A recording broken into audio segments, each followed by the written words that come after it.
Class 12th का NCERT solution जिसमें haloalkanes and haloarenes का एग्जांपल नंबर 9th जो है वो हम लोग टेकअप करने वाले हैं। काफी इंपॉर्टेंट सवाल है और बच्चे कई बार कंफ्यूजन जो है अपने दिमाग में क्रिएट कर लेते हैं।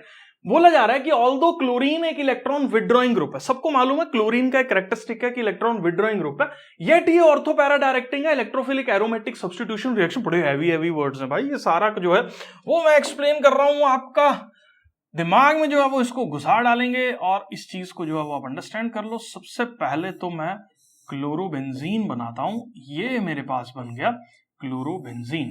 अब ये बात क्या कह रहा है कहने का, अब सबको ना एक एक करके हर एक फैक्टर को डिस्कस करते हैं। ये एक मेरे पास कौन सा ग्रुप होता है, दिस इज इलेक्ट्रॉन और साथ में जो है वो विदड्रॉइंग, और ये ग्रुप जो है वो हम लोगों के पास होता है। अगर ये इलेक्ट्रॉन विड्रॉइंग ग्रुप है तो ये क्या करेगा, इस रिंग के अंदर से इलेक्ट्रॉन्स को इधर जो है वो खींचेगा। अब जब ये इलेक्ट्रॉन्स को इधर खींचेगा तो रिंग हम लोगों के पास क्या हो जाएगी, डीएक्टिवेट जो है वो हो जाएगी, या इलेक्ट्रॉन डेंसिटी जो है वो रिंग के ऊपर हमारे पास क्या हो जाएगी, रिड्यूस जो है वो हो जाएगी। ठीक है, लेकिन ये इलेक्ट्रॉन विड्रॉइंग ग्रुप आने की वजह से भी इवन इसके ऊपर जब भी कोई इलेक्ट्रोफिलिक सब्स्टिट्यूशन रिएक्शन होती है, इसका मतलब क्या है, देखो पहले तो नाम से ही हम लोग डिस्कस कर लेते हैं, इलेक्ट्रो और ये फाइल। तो इलेक्ट्रोफाइल का मतलब ई से रिप्रेजेंट कर रहा हूं, और इलेक्ट्रोफाइल से मतलब हम लोगों के पास क्या होता है, जो इलेक्ट्रॉन लविंग है, मतलब जिसके ऊपर पॉजिटिव चार्ज है। तो कहने का मतलब ये है कि जब भी कोई ग्रुप जिसके ऊपर हमारे पास पॉजिटिव चार्ज जो है वो आता है, इसके साथ जब अटैच होता है, ठीक है, तो हम लोगों के पास क्या चीज जो है वो फॉर्म होती है। तो ये बोल रहा है कि भाई यहां पे बन तो ऑर्थो पैरा डायरेक्टिंग ग्रुप ही रहा है। आप बोल रहे हो कि जो ये हमारे पास क्लोरीन है ये इलेक्ट्रॉन विड्रॉइंग ग्रुप है, तो फिर ये ऑर्थो पैरा डायरेक्टिंग ग्रुप जो है वो कैसे बन जाता है, ये तो भाई क्वेश्चन है। ठीक है, इसको समझना ही कई बार बच्चों को जो है वो मुश्किल लगता है, मतलब ये ऑर्थो और पैरा डायरेक्टिंग क्यों जो है वो हो रहे हैं। तो इस चीज को आप ना ऐसे अंडरस्टैंड करो, एक साइड पे तो हम लोगों के पास ये कौन से वाला इफेक्ट जो है वो देखने को मिल रहा है, हम लोगों के पास जो है वो इंडक्टिव इफेक्ट जो है वो देखने को मिल रहा है। ठीक है, हम सिर्फ एक एस्पेक्ट को कंसिडरेशन के अंदर लेके नहीं चल सकते कि भैया इंडक्टिव इफेक्ट हो रहा है या इलेक्ट्रॉन विड्रॉइंग ग्रुप जो है वो लगा हुआ है तो वो सारे के सारे इलेक्ट्रॉन्स को खींच लेगा। दूसरा एक और फैक्टर यहां पे अगर आप नोटिस करो तो वो ये फैक्टर है कि जो इसके साथ क्लोरीन है ना, उसके ऊपर भी हम लोगों के पास क्या प्रेजेंट होते हैं, ये भाई लोन पेयर प्रेजेंट है। इसके ऊपर बहुत सारे 6 इलेक्ट्रॉन्स हैं जो कि 3 लोन पेयर्स का काम जो है वो कर रहे हैं। और यहां पे जो रेजोनेंस की बेसिक कंडीशन है, रेजोनेंस की कंडीशन हम लोगों के पास क्या होती है कि कहीं पे भी अगर ए ग्रुप के ऊपर लोन पेयर है और बी डबल बॉन्ड बना के बैठा हुआ है सी के साथ, तो इस पर्टिकुलर जगह पे रेजोनेंस जो है वो टेक प्लेस करेगी। तो यहां पे मेरे पास रेजोनेंस वाली सारी कंडीशंस जो है वो आ रही हैं। अब जैसे ही ये यहां पे रेजोनेंस करने के लिए जाएगा तो हम लोगों के पास क्या होगा, अब इसके रेजोनेटिंग स्ट्रक्चर सबको बनाने जो है वो आते होंगे।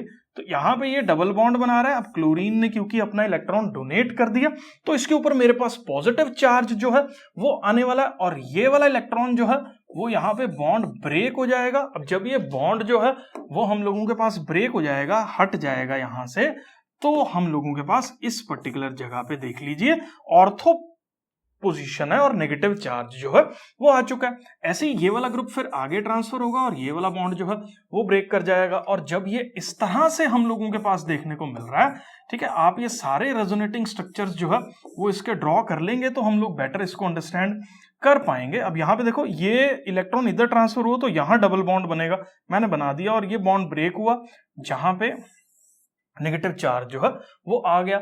उसके बाद क्या होगा, ये ऐसे जाएगा तो ये बॉन्ड ब्रेक करेगा।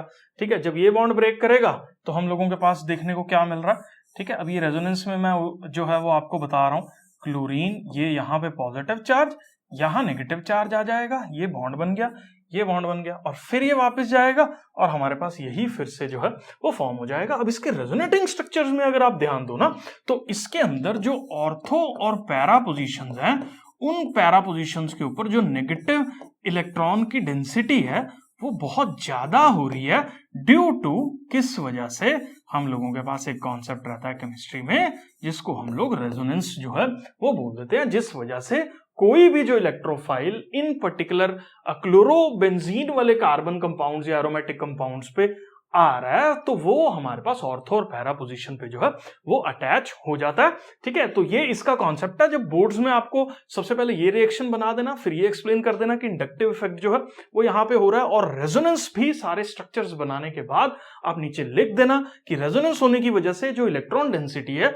वो ऑर्थो पैरा पोजीशन पे हम लोगों के पास ज्यादा हो रही है, जिस वजह से कोई भी जो इलेक्ट्रोफाइल आ रहा है उसकी टेंडेंसी यही रहेगी कि वो जो है वो हमारे पास ऑर्थो और पैरा पोजीशन पे अटैच हो, चाहे रिंग डीएक्टिवेट हो रही है लेकिन रेजोनेंस वाला फैक्टर भी यहां पे ओवर पावर कर रहा है।